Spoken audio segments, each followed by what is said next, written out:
ilmu agama akan mengawasi kita. Sebelum makan, sebelum minum, sebelum berteman, sebelum mencari pendapatan, maka ilmu agama akan berbicara dengan kita. Ini boleh atau ini tidak boleh. Oleh karena itu, ulama mengatakan kita lebih butuh terhadap ilmu agama ini daripada makanan pada saat sangat lapar, air pada saat sangat dahaga, dan juga tempat tidur pada saat kita sangat capek. Ghazwa TV, media dakwah masa kini. Assalamualaikum warahmatullahi wabarakatuh. Innal hamdalillah nahmaduhu wa nasta'inuhu wa nastaghfiruhu wa natubu ilaih. Wa na'udzu billahi min syururi anfusina wa min sayyiati a'malina. May yahdihillahu fala mudilla lahu wa may yudlilhu fala hadiya lahu. Asyhadu an la ilaha illallah wahdahu la syarika lah wa asyhadu anna Muhammadan 'abduhu wa rasuluhu alladzi la nabiyya ba'dah. Ya ayyuhalladzina amanu taqullaha haqqa tuqatih wa la tamutunna illa wa antum muslimun. Ya ayyuhan nasu u'budu rabbakumul ladzi khalaqakum min nafsin wahidah wa khalaqa minha zawjaha wa batha minhuma rijalan katsiran wa nisaa'a. Wattaqullaha alladzi tasaaluna bihi wal arham innallaha kana 'alaikum raqiba. Amma ba'd, fa inna ahsanal hadithi kitabullah wa khairul huda huda Muhammadin sallallahu alaihi wasallam wa syarrul umuri muhdatsatuha wa kullu muhdatsatin fid din bid'ah wa kullu bid'atin dhalalah wa kullu dhalalatin finnar. Amma ba'd, ikhwatal iman yang dirahmati oleh Allah azza wa jalla, pada khutbah kesempatan pada siang hari ini adalah bertemakan tentang bagaimana kekejaman Yahudi sepanjang sejarah, yang dimana tema ini diambil dari sebuah kitab yang bagus yang dimiliki oleh Dr. Syekh Abdul Razak bin Abdul Muhsin Al-Bad yang sekarang masih ada di Madinah, yang judulnya adalah Qabaihul Yahudi wa makhazihi abr tarikh. Ikhwatal iman yang dirahmati oleh Allah azza wa jalla, beliau mengatakan, jika kita memperhatikan sejarah perjalanan umat Islam, umat manusia, dalam perilaku dan muamalah mereka, akan kita dapati bahwa umat terburuk dalam berperilaku dan bermuamalah adalah bangsa Yahudi. Umat yang dimurkai dan terlaknat, umat pendusta, melampaui batas, fasik, pelaku maksiat, kekafiran dan penyimpangan. Yahudi adalah umat yang dibenci manusia karena berhati keras dan besarnya kedengkian, kesesatan serta kejahatan. Mereka melakukan berwatak kejam dan beringas tiada terkira. Setiap kali merasa memiliki kekuatan dan pengaruh serta merasa memiliki kemampuan dan kekuasaan, mereka menyerang orang-orang yang memusuhinya, layaknya binatang buas yang memangsa buruannya. Mereka tidak menjaga hubungan baik dengan siapapun dan tidak pula mengindahkan perjanjian. Dari sekian banyak umat ikhwatal iman, tidak diketahui ada umat yang lebih keras hatinya dan lebih kejam perasaannya daripada bangsa Yahudi. Kejahatan, kezaliman, permusuhan, kekejaman dan kebohongan telah melekat pada mereka sejak lama. Oleh karenanya Allah Subhanahu wa taala mengatakan di dalam surat Al-Maidah, "Fabima naqdihim mitsaqahum la'annahum wa ja'alna qulubahum qasiyah." Namun karena mereka melanggar janjinya, kami melaknat mereka dan kami menjadikan hati mereka keras membatu. Begitu juga Allah Subhanahu wa taala mengatakan, "Tsumma qasat qulubukum min ba'di dzalika fahiya kal hijarati aw ashaddu qaswah." Setelah itu hatimu menjadi keras sehingga yaitu hatimu seperti batu bahkan lebih keras. Ikhwatal iman yang dirahmati oleh Allah Subhanahu wa taala, di antara bentuk kerasnya hati bangsa Yahudi, mereka membunuh sebagian Nabi Allah yang datang kepada mereka membawa hidayah, kebaikan, kebahagiaan dan keberuntungan. Begitulah kebiasaan mereka membunuh orang-orang yang mengadakan perbaikan di muka buminya Allah Subhanahu wa taala. Sebagaimana Allah Subhanahu wa taala mengatakan, "Laqad akhadna mitsaqa bani Israil wa arsalna ilaihim rusula kullama ja'ahum rusulun bima la tahwa anfusuhum fariqan kadzabu wa fariqan yaqtulun." Sungguh kami benar-benar telah mengambil perjanjian dari Bani Israel dan telah mengutus rasul-rasul kepada mereka. Setiap kali rasul datang kepada mereka dengan membawa apa yang tidak sesuai dengan hawa nafsu mereka, sebagian dari rasul itu mereka dustakan dan sebagian yang lainnya mereka bunuh, wal iyadu billah. Begitu juga Allah Subhanahu wa taala mengatakan di dalam firman yang lain, innal ladzina yakfuruna bi ayatillah wa yaqtuluna an-nabiyyina bighairi haqq wa yaqtuluna alladhina ya'muruna bil qisti minan nas fabashshirhum bi'adzabin alim.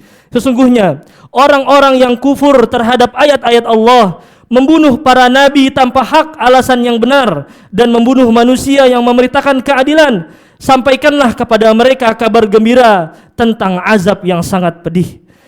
Ikhwatal iman, sifat keras hati pada orang Yahudi yang disebutkan oleh Allah Azza wa Jalla dalam Al-Quran telah melekat pada diri mereka sepanjang zaman dan setiap masa dan bahkan sampai zaman kita hari ini.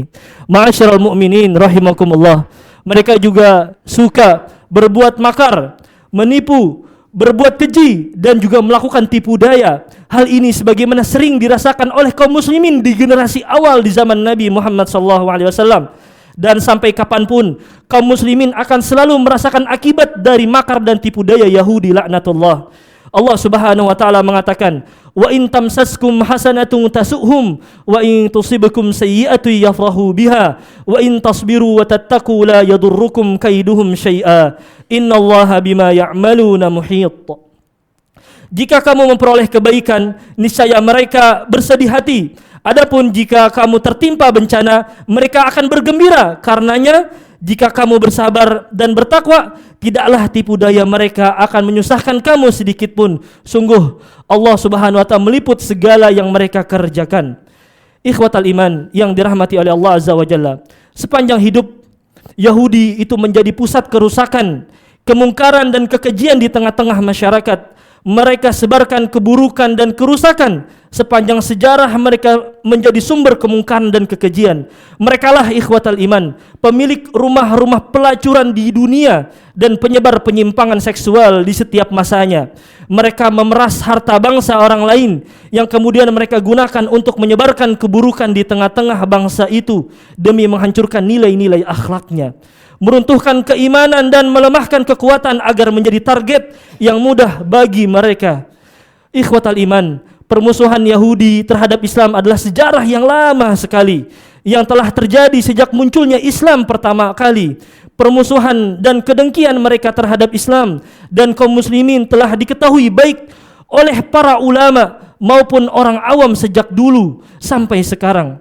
Sebab Islam telah menelanjangi hakikat mereka dan mengungkap keburukan serta kejahatan bangsa Yahudi. Keburukan mereka semakin terlihat ikhwatal iman setelah sebelumnya menjadi rahasia bagi setiap orang. Ayat-ayat Al-Quran pun datang menelanjangi hakikat-hakikat mereka dan mengungkapkan makar serta tipu daya mereka. Allah Subhanahu wa taala mengatakan di dalam firman-Nya, "Wa kadzalika nufassilul ayati walitastabina sabilul mujrimin." Demikianlah kami terangkan ayat-ayat Al-Quran secara terperinci agar terlihat jelas kebenaran dan agar terlihat jelas pula jalan para pendurhaka. Jamaah sidang Jumat yang dirahmati oleh Allah Azza wa Jalla, tidak perlu heran ikhwatal iman dengan kerasnya permusuhan Yahudi terhadap kaum muslimin, terhadap Islam, karena Islam datang untuk menghancurkan kebohongan-kebohongan mereka kaum Yahudi dan merobohkan segala penyimpangan-penyimpangan mereka orang-orang Yahudi. Islam menyuruh kepada keimanan, ketauhidan, mengesahkan Allah Subhanahu wa taala dan mengikhlaskan diri kepada Allah Subhanahu wa taala. Sedangkan bangsa Yahudi mereka mengajak kepada kekufuran, penyimpangan, kedustaan dan berpaling dari Islam.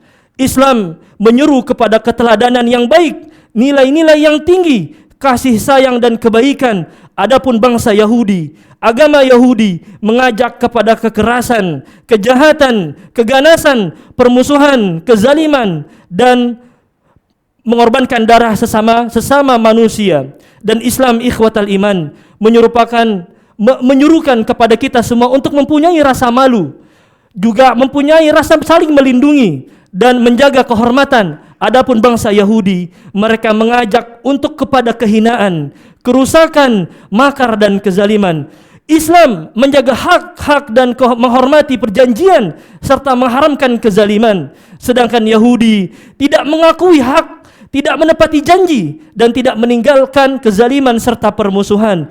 Islam mengharamkan membunuh jiwa tanpa hak, perzinaan dan pencurian. Adapun Yahudi membolehkan membunuh jiwa selain mereka, boleh mencuri harta selain mereka, dan boleh melanggar kehormatan selain mereka. Ikhwatal iman yang dirahmati oleh Allah Azza wa Jalla, meski kesesatan begitu melekat pada kaum Yahudi, mereka tetap meyakini bahwa mereka itu bangsa pilihan Allah yang terbaik. Itu adalah klaim mereka. Anak-anaknya dan kekasihnya Allah Subhanahu wa taala. Bahkan mereka mengaku bahwasannya mereka lah sya'bullahil mukhtar. Mereka lah bangsa yang paling terbaik dari bangsa yang lainnya. Sebagaimana Allah abadikan di dalam firman-Nya, Allah mengatakan, wa qalatil yahudu wan nasara nahnu abna'ullahi wa ahibba'uh. Berkatalah orang-orang Yahudi dan Nasrani, kami adalah anak-anaknya Allah dan kami adalah kekasihnya. Mereka meyakini ikhwatal iman bahwa jiwa mereka berbeda dari jiwa manusia yang lainnya. Karena bagi Yahudi, arwah atau jiwa mereka merupakan bagian dari Allah. Menurut mereka, jika seandainya Yahudi tidak diciptakan, niscaya keberkahan di bumi akan hilang, hujan tidak akan turun, dan kebaikan akan sirna. Ikhwatal iman yang dirahmati oleh Allah Azza wa Jalla, semoga Allah Subhanahu wa taala melaknat kaum Yahudi yang dimana mereka kaum pendosa dan zalim dan melampaui batas. Ikhwatal iman yang dirahmati oleh Allah Azza wa Jalla, perlu kita ketahui, kita wajib semua mengetahui bahwa permusuhan antara Yahudi dengan kaum muslimin di Palestina bukanlah sekedar masalah sengketa tanah saja. Kita harus sadar bahwa permasalahan Palestina adalah permasalahan yang wajib kita semua pikirkan dan setiap orang Islam pikirkan. Jamaah ikhwatal iman yang dirahmati oleh Allah Azza wa Jalla, Palestina, kenapa kita harus peduli dengan Palestina? Palestina adalah negeri para nabi, negeri al-anbiya wal mursalin. Salah satu 3 masjid yang dimana kita harus agungkan mereka. Di sana ada tempat Isra-nya Rasulullah sallallahu alaihi wasallam dan kiblat pertama kaum muslimin sebelum kiblat tersebut dialihkan ke Masjidil Haram. Tidak ada seorang pun yang berhak memilikinya selain Islam, karena sesungguhnya bumi itu milik Allah dan diwariskannya kepada siapa saja yang Ia kehendaki di antara hamba-hambanya yang Allah cintai, dan kesudahan bagi orang-orang yang bertakwa. Ikhwatal iman yang dirahmati oleh Allah Azza wa Jalla, kita wajib mengetahui bahwa sesungguhnya kemenangan Yahudi, umat yang hina ini, dan penguasaan mereka terhadap kaum muslimin saat ini itu adalah disebabkan karena dosa-dosa kita semuanya, karena kemaksiatan kita, dan banyaknya kaum muslimin yang berpaling dari agama Islam, dari ajaran Islam yang murni yang dimana diajarkan oleh Rasulullah SAW dan para sahabatnya, yang merupakan, kita tahu berikut hal itu adalah sebab kemuliaan seseorang, yang dimana dia akan mendapatkan kemenangan jika seandainya dia mengikutinya. Allah Subhanahu wa taala mengatakan akibat ketika mereka meninggalkan ajaran-ajaran Islam, Allah mengatakan, wa ma asabakum min musibatin fabima kasabat aydihim wa ya'fu an katsir. Musibah apapun yang menimpa kalian adalah karena perbuatan kalian sendiri, dan Allah Subhanahu wa taala memaafkan banyak kesalahan. Oleh karena itu ikhwatal iman, kita wajib kembali kepada Allah Subhanahu wa taala dan bertaubat kepadanya dengan jujur dan sepenuh hati, dengan memperbaiki keimanan dan hubungan kita kepada Allah yang Maha Rahman, serta menjalankan ketaatan kepada Allah hanya kepadanya, bukan kepada yang lainnya. Selain itu juga ikhwatal iman, kita juga wajib menjauhi segala bentuk kemaksiatan dan juga perbuatan kefasikan. Hal itu agar kaum muslimin dapat meraih kembali kemuliaan dan kemenangan, kedudukan dan kebahagiaan di sisi Allah Subhanahu wa taala. Allah mengatakan, wa'adallahu alladhina amanu minkum wa 'amilus solihati la yastakhlifannahum fil ardi kama istakhlafa alladhina min qablihim wa la yumakkinanna lahum dinahum alladhi irtada lahum wa liyubaddilannahum min ba'di khawfihim amna ya'budunani wa la yushrikuna bi syai'a wa man kafara ba'da dhalika fa ulaika humul fasiqun wa uqimus salata wa atuz zakata wa atiur rasula la'allakum turhamun. Allah mengatakan, Allah telah berjanji kepada orang-orang yang beriman di antara kalian dan yang mengerjakan segala amal soleh kebajikan, bahwa dia sungguh akan menjadikan mereka berkuasa di bumi sebagaimana dia telah menjadikan orang-orang sebelum kalian berkuasa. Dia sungguh akan meneguhkan bagi mereka agama yang telah dia ridhai, dan sungguh akan mengubah keadaan mereka setelah berada dalam ketakutan menjadi aman sentosa. Mereka menyembah kepadaku, yaitu Allah Subhanahu wa taala, dengan tidak mempersekutukanku dengan sesuatu apapun. Siapa yang kufur setelah janji tersebut, mereka itulah orang-orang yang fasik. Dirikanlah salat, tunaikanlah zakat, dan taatlah kepada Rasul Muhammad sallallahu alaihi wasallam agar kamu dirahmati oleh Allah Azza wa Jalla.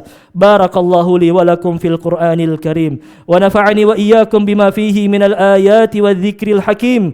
Aqulu qawli hadha wa astaghfirullah li wa lakum wa lisairil muslimina min kulli dhanb fastaghfiruhu innahu huwal ghafurur rahim. Alhamdulillahilladzi arsala rasulahu bil huda wa dinil haqq liyudhhirahu 'ala ad-dini kullihi wa kafa billahi shahida. Asyhadu an la ilaha illallah wa asyhadu anna Muhammadan abduhu wa rasuluhu, amma ba'd. Ikhwatal iman yang dirahmati oleh Allah Subhanahu wa taala, marilah kita tingkatkan ketakwaan kita kepada Allah Subhanahu wa taala, dan hendaknya kita mengetahui bahwa seorang mukmin dalam kondisi dan urusan apapun, di saat sulit maupun lapang, dikala suka maupun duka, tidak ada tempat berkeluh kesah dan tempat kembali baginya kecuali hanya kepada Allah Subhanahu wa taala. Oleh karenanya, ikhwatal iman, mari kita menghadap diri kita kepada Allah Subhanahu wa taala dan mengadu kepadanya atas apa yang telah menimpa musibah kepada kaum muslimin dan kepada kita, serta kita berdoa kepada Allah Subhanahu wa taala dengan sepenuh hati atas segala kepedihan yang menimpa saudara kita yang ada di Palestina. Ya Allah, hanya kepadamu-lah kami mengadu. Engkaulah yang maha menguasai kami. Ya Allah, Engkaulah zat yang memperkenankan doa orang yang dalam kesulitan apabila dia berdoa kepadanya, dan yang membebaskan penderitaan orang yang penderita ketika menyerunya, serta yang melepaskan kepedihan yang bersedih ketika menundukkan diri dan mengharap kepadanya. Ya Allah, sesungguhnya orang-orang Yahudi telah menguasai saudara-saudara kami di Palestina dengan cara membunuh mereka, menghancurkan rumah-rumah mereka, dan merobek kehormatan kaum muslimin. Betapa banyak rumah-rumah kaum muslimin yang telah mereka hancurkan, ya Allah. Kehormatannya yang mereka telah hinakan, wanita yang mereka jandakan, darah yang telah mereka tumpahkan, dan anak-anak kecil yang mereka yatimkan. Sungguh kezaliman Yahudi semakin memuncak, serangan dan kejahatan mereka semakin meningkat, keangkuhan dan permusuhan mereka semakin besar, ya Allah. Ya Allah, ya Rahman, zat pertolongan dan kemuliaan diraih darinya, zat yang pintu dan pemberdaharaannya terbuka bagi siapapun yang berdoa kepadanya, zat yang mengguncangkan singgasana orang-orang zalim, zat yang mengalahkan orang-orang bengis dan kejam, zat yang menghancurkan tipu daya para penjahat Yahudi laknatullah. Allahumma alaika bil yahudil mu'tadin. Allahumma alaika bil yahudil mu'tadin. Allahumma alaika bil yahudil mu'tadin. Allahumma alaika bihim fa innahum la yu'jizunak. Allahumma inna naj'aluka fi nuhurihim wa na'udzu bika min syururihim. Allahumma alaika bihim fa innahum la yu'jizunak. Allahumma mazziqhum syarra mumazzaqin. Allahumma ij'al tadbiruhum tadmira. يا ذا الجلال والإكرام. اللهم وأبطل كيدهم يا حي يا قيوم يا من بيده أزمة الأمور. اللهم صل على محمد وعلى آل محمد كما صليت على إبراهيم وعلى آل إبراهيم وبارك على محمد وعلى آل محمد كما باركت على إبراهيم وعلى آل إبراهيم في العالمين إنك حميد مجيد. وآخر دعوانا أن الحمد لله رب العالمين. أقم الصلاة.